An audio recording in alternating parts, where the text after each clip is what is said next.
Eu costumava residir em uma pequena fazenda nos Estados Unidos.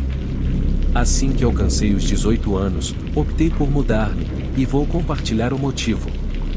Quando atingi os 12 anos, eu e meu melhor amigo Zack, que morava na mesma rua, costumávamos adentrar a floresta próxima ao bairro para brincar. Dado que vivíamos no campo, havia praticamente nada mais para fazer. Sempre explorávamos e fingíamos ser caçadores de tesouros. Eu costumava usar o antigo chapéu de cowboy do meu pai, enquanto Zack levava consigo uma pequena pá. Em dias de clima adverso, ficávamos em casa jogando Nintendo 64, mas preferíamos sair na maioria dos dias. A cada vez que íamos, adentrávamos um pouco mais na floresta apenas para manter a emoção. Normalmente, encontrávamos algo interessante nas matas, moedas antigas, garrafas d'água, pedras bonitas e outros objetos. Eu sei que parece coisas triviais, mas éramos crianças, e na época era muito divertido. Eu guardava algumas das coisas que encontrava em uma pequena caixa sob minha cama, e Zack também tinha uma. Tivemos uma infância incrível, mas com o tempo, começaram a ocorrer coisas realmente assustadoras. Em um dia de exploração pela floresta, nos deparamos com um poço antigo e ficamos empolgados. Pensamos que tínhamos finalmente encontrado algo bom. Verificamos, mas não havia nada de especial, e o poço estava seco. Portanto, basicamente, alimentamos esperanças por nada. Retornamos para casa e o dia chegou ao fim. No dia seguinte, que era uma sexta-feira, ao voltarmos da escola, Zack foi para a casa dele, e eu fui para a minha. Pouco tempo depois do almoço, Zack tocou a campainha. Peguei o chapéu do meu pai e abri a porta. Ao abri-la, Zack estava lá com mais 2 rapazes. Eles eram maiores que eu e Zack. Ele os apresentou como seus primos, dizendo que estavam hospedados com os pais dele no fim de semana.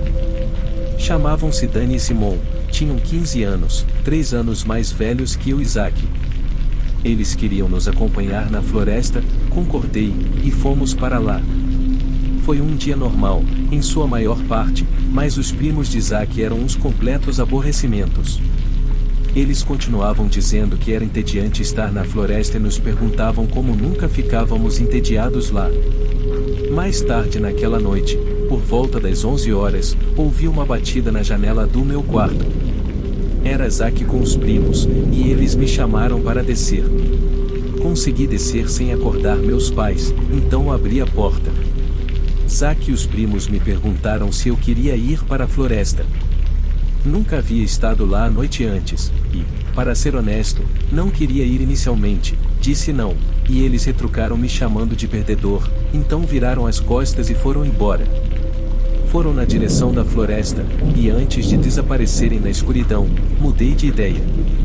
Peguei o chapéu do meu pai e corri atrás deles.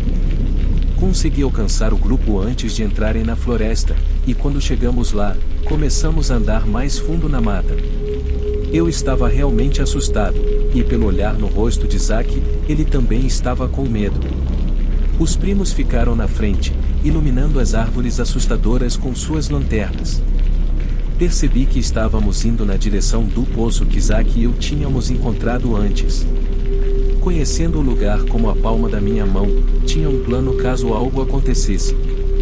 Estávamos nos aproximando do poço, e de repente os primos pararam e apagaram abruptamente as lanternas. Perguntei a um deles o que estava errado, mas eles apenas ficaram lá como estátuas. Então, me inclinei e olhei por cima dos ombros deles, já que tinha ficado para trás. Quando vi o que estavam olhando, também congelei. Havia uma pessoa em pé na frente do poço, felizmente não olhando na nossa direção. Eu fiquei lá parado como uma estátua, sem saber o que fazer. Então, um dos primos, acho que era o Simon, sussurrou: "Vire-se lentamente e afaste-se devagar, sem fazer movimentos bruscos." Fiz o que ele disse, todos nós viramos e começamos a andar lentamente para trás, para que a figura não nos percebesse. Mas algo terrível aconteceu. Pisei em um galho por acidente, fazendo um estalo perceptível. Foi alto, E não estávamos longe o suficiente da figura, então paramos novamente. Olhei para trás, e agora a figura estava nos olhando. Quase desmaiei de medo. Então, o Dani gritou "corram", e saímos em disparada. Deixei cair meu chapéu enquanto corria, mas não parei para pegá-lo. Não sabia se a figura estava nos seguindo, já que todos os nossos passos dificultavam ouvir. Finalmente, chegamos em segurança. Corri para dentro de casa e bati a porta. Meus pais estavam acordados e gritaram comigo. Fui castigado por uma semana, mas eles também pareciam aliviados. Minha mãe me abraçou e disse: "Estou tão feliz que você está seguro." Eu estava confuso e perguntei por que estavam tão preocupados. Então, eles me contaram algo realmente assustador. Eles disseram que recentemente um assassino fugitivo estava à solta, e foi avistado em nossa área. Quando meu pai percebeu que eu não estava no meu quarto, pensaram que eu tinha sido sequestrado e estavam prestes a chamar a polícia. Felizmente, eu entrei pela porta antes que o fizessem. Depois de ouvir isso, comecei a chorar. Meus pais me perguntaram o que estava errado, e eu contei a eles o que aconteceu na floresta e sobre o homem que vimos perto do poço. Eles chamaram imediatamente a polícia. Mais tarde, quando chegaram, expliquei tudo para eles também. Disseram que dariam uma olhada na floresta. Meia hora depois, voltaram sem nada. Disseram que no dia seguinte trariam mais policiais para procurar a área. Também nos alertaram para não entrar na floresta novamente, e eu concordei felizmente com isso. Mal consegui dormir naquela noite porque estava com tanto medo que o homem viria atrás de mim. No dia seguinte, mais policiais vieram para nossa fazenda e começaram a investigar a floresta. Eles também foram à casa do Zack. Minha mãe veio até mim e disse que encontrou o chapéu do meu pai na soleira da porta. Lembro que na noite anterior eu o tinha deixado cair, então não sabia como ele tinha parado lá. Pensei nisso um pouco mais, e a imagem do homem na floresta me veio à mente, então comecei a entrar em pânico novamente. Meus pais me acalmaram e perguntaram o que estava errado. Eu contei sobre o chapéu. Eles ficaram nervosos, e meu pai levou o chapéu até os policiais do lado de fora. Consegui me acalmar novamente, e pelo resto do dia só joguei videogame, já que estava de castigo por sair escondido. Por volta da hora do almoço, bateram à porta, e eu atendi. O Zack e a mãe dele estavam na soleira da nossa porta. A mãe do Zack perguntou se poderia conversar com meus pais, então fui chamá-los. Eles nos disseram para irmos para o meu quarto. Coloquei a orelha na porta e ouvi. A mãe do Zack disse aos meus pais que o Dani não estava em casa de manhã, e ao ouvir a notícia sobre o estranho na floresta, começou a se preocupar. Uma coisa, no entanto, não fazia sentido, e todos nós tínhamos saído em segurança, então eu estava confuso. Então, o Zack me contou algo que me assustou profundamente. Ele disse que o Dani tinha saído de casa quando voltaram. Ele saiu enquanto o Simon e o Zack estavam dormindo. O que o Dani não sabia era que o Zack não estava realmente dormindo. O Zack disse que olhou pela janela e o viu entrar na floresta. Ele queria impedi-lo, mas estava com muito medo de sair novamente. O Dani nunca mais voltou. Perguntei por que ele saiu, mas o Zack não sabia. Mais tarde, o Simon veio para sair também. Perguntei a ele se sabia por que o Dani saiu de casa. Ele disse que tinha uma ideia. O Dani costumava carregar o anel da mãe morta consigo. A mãe dele tinha morrido um ano antes dos eventos desta história. Ele sempre o mantinha em uma caixa e o levava para onde quer que fosse. Simon verificou a caixa de manhã, e ela estava vazia. Ele deve tê-lo perdido enquanto fugia do cara naquela noite. Depois daquele dia, semanas se passaram e o homem na floresta nunca foi capturado. A polícia iniciou uma investigação sobre o desaparecimento do Dani, mas ele também nunca foi encontrado. Eu e o Zack nunca mais voltamos para a floresta, e, ao completarmos 18 anos, compramos uma casa juntos e nos tornamos colegas de quarto.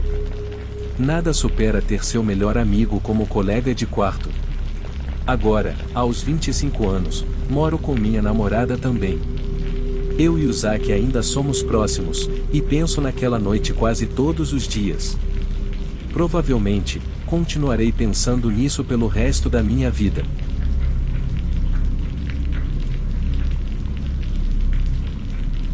Eu tinha 13 anos quando esse incidente ocorreu, e naquela época, eu costumava ler creepypastas e histórias verídicas.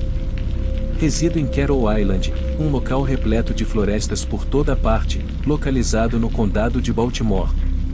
Eu sempre me interessava por histórias assustadoras sobre esse lugar. Sempre apreciei as florestas ao redor e morava em uma casa com minha família desde os 6 ou 7 anos de idade. Como em qualquer outra cidade, as florestas sempre eram envoltas em lendas urbanas, geralmente contadas por crianças mais velhas que tentavam assustar as mais novas. Os adolescentes costumavam adentrar as florestas para fumar ou beber álcool, algo que eu detestava, mas que era a maneira deles de se divertirem. Certa vez, em janeiro, durante uma lua cheia, quando alguns incidentes envolvendo palhaços assassinos estavam diminuindo, mas retornariam em abril de 2017, eu estava do lado de fora de casa. Nunca acreditei nessas histórias, e ainda não acredito nelas, mas naquela noite comecei a me questionar. Entrei em casa com meu irmão e meu amigo, a quem chamaremos de Kyle.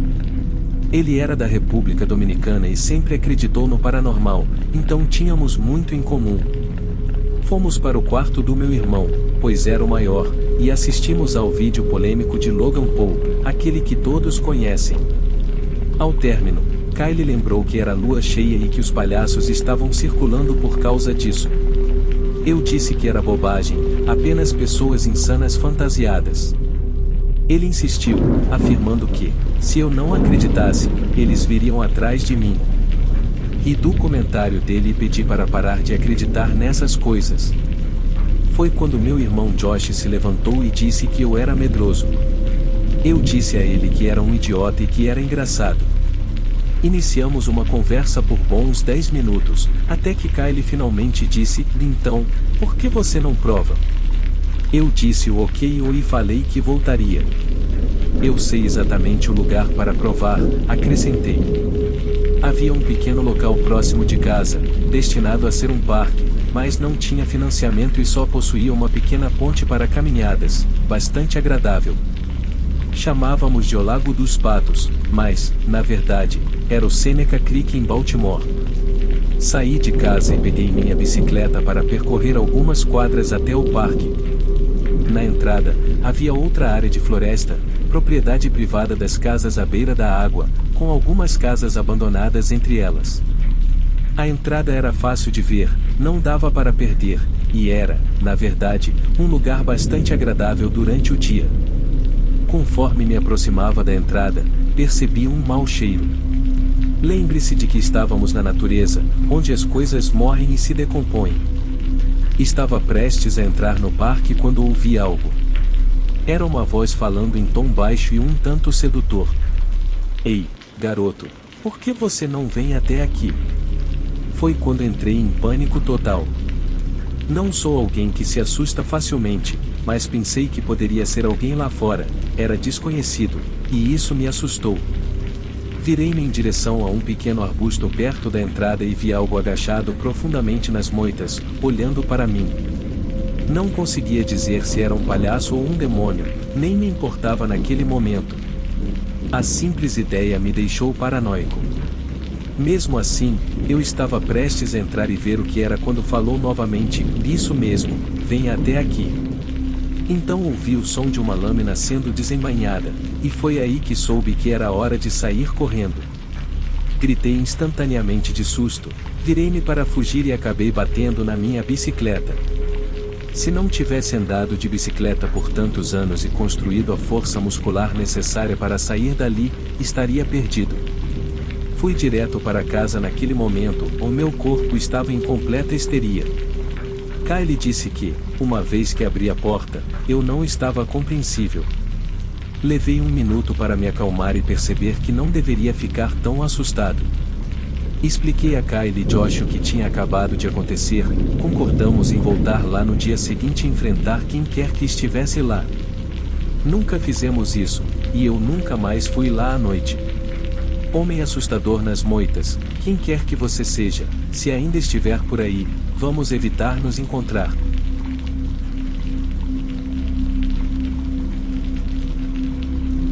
Na época dessa narrativa, eu era um garoto de 12 anos que residia na Califórnia. Para uma viagem de verão, minha família e eu voamos para Boise, Idaho, por uma semana para ficar com meus primos. Passamos 2 dias na casa deles, e no terceiro dia, dirigimos até uma pequena cidade nas Montanhas Rochosas, no centro de Idaho. Eles possuíam uma cabana e um lago para pescaria. No primeiro dia, pescamos em lagos próximos, jogamos alguns jogos e conhecemos alguns vizinhos na pequena rua. Todos eram simpáticos, e eu acreditava que nada poderia dar errado. O quarto onde eu dormia ficava nos fundos da casa. Não havia cerca no quintal, pois dava para um rio gelado. Do outro lado do rio, havia uma enorme montanha coberta por uma densa floresta de pinheiros. Um pequeno caminho começava do outro lado do rio, mas não havia ponte. A casa ficava a cerca de 1/4 de milha da estrada mais próxima. Naquela noite, fui dormir e acordei às 2 da manhã precisando ir ao banheiro. Levantei-me e fiz minha coisa, depois voltei para o meu quarto. Ao deitar, senti muito calor, então abri a janela. Não mais que 15 minutos depois de abri-la, ouvi o grito mais aterrorizante vindo da floresta. Era rouco e agudo. Tenho certeza de que não era humano. Já ouvi algumas histórias assustadoras em canais do YouTube que frequentemente descrevem criaturas que emitem barulhos estranhos, parecidos com humanos, mas não são. Ouvi novamente, mas dessa vez mais perto. Na manhã seguinte, quando acordamos, exploramos a cidade. Às 7 da noite, eu, minha irmã e meus primos conseguimos permissão dos nossos pais para explorar a floresta. Estava inquieto considerando o que eu tinha ouvido na noite anterior, e agora estava anoitecendo. Meu primo mais velho, Alex, de 16 anos, pegou uma pistola carregada, um isqueiro e uma mochila com lanches. Eu levei uma faca de caça e uma lanterna. Minha prima Júlia levou apenas uma lanterna. Minha irmã Briana e minha outra prima Karina levaram algumas pilhas extras e uma pequena sacola de doces. Atravessamos a ponte no final da rua e chegamos ao caminho do outro lado do rio, perto da nossa casa. Todos nós começamos a caminhada até o topo da montanha. Chegamos ao topo da Bald Mountain em 1h30. A vista de 9.000 pés era incrível. Por volta das 19h55, Alex e eu decidimos que era hora de descer e orientamos o grupo para o caminho. Nesse ponto, o sol já havia se posto completamente, e estava escuro. Júlia e eu ligamos nossas lanternas e as apontamos à frente enquanto caminhávamos. No meio da descida, cerca de 45 minutos depois, tive uma sensação terrível, a do tipo que você sente quando está sendo observado ou seguido. Algo saiu dos arbustos e correu na linha das árvores à direita. Eu ignorei como sendo algum tipo de animal pequeno. 5 minutos depois, ouvimos algo que me fez tremer de medo, e meu coração afundou no estômago. O mesmo grito horrível da noite anterior ecoou pela floresta, vindo de cerca de 2 milhas de distância. Então, disse a todos que precisávamos andar mais rápido, e assim o fizemos. O grito aconteceu novamente, mas mais perto. Seja lá o que fosse, estava se movendo mais rápido que nós. Estávamos praticamente correndo nesse ponto, e ainda não era suficiente. Logo, os gritos pararam, e ouvimos passos altos a 30 metros à direita. Senti que estávamos sendo observados novamente. Alex tirou sua arma e disparou 2 tiros na direção geral dos passos. A criatura recuou, mas mesmo achando que ela tinha ido embora, eu ainda tinha a sensação de que estávamos sendo observados. Quando o rio veio à vista, nos pegou de surpresa. Ouvi o som do caminho de cascalho atrás de nós. Olhei para trás na escuridão e vi o contorno de algo que se parecia com um humano. Estava na trilha atrás de nós, a cerca de 200 jardas de distância. Eu disse a Alex, e seu rosto empalideceu quando ele olhou. Contamos ao resto do grupo discretamente, e, ao contar até 3, todos nós começamos a correr em direção ao rio. Seja lá o que fosse, era extremamente rápido. Quando chegamos ao rio, não havia tempo para chegar à ponte, que estava a 1/4 de milha mais abaixo. Aquela coisa estava se aproximando rapidamente. Pulamos e nadamos pela água gelada. A criatura chegou ao rio assim que chegamos à margem do outro lado. Júlia e eu ligamos nossas lanternas e finalmente tivemos uma boa visão. Era enorme, uma criatura peluda com cerca de 7 metros de altura, e tinha garras afiadas como as de um urso. Seus olhos brilhavam de vermelho quando as lanternas os iluminavam. Alex disparou um tiro, e então ela se afastou com um último grito. Todos nos olhamos com os cabelos em pé. Alex explicou tudo aos nossos pais, que não souberam o que fazer com aquilo, e nunca ouvimos nada parecido novamente. Sou grato por nada ter acontecido conosco e por eu ter notado a criatura atrás de nós quando o fiz. Se eu não tivesse notado, alguém do grupo poderia ter percebido tarde demais. Da próxima vez que eu ficar naquela cabana, não irei para a floresta à noite,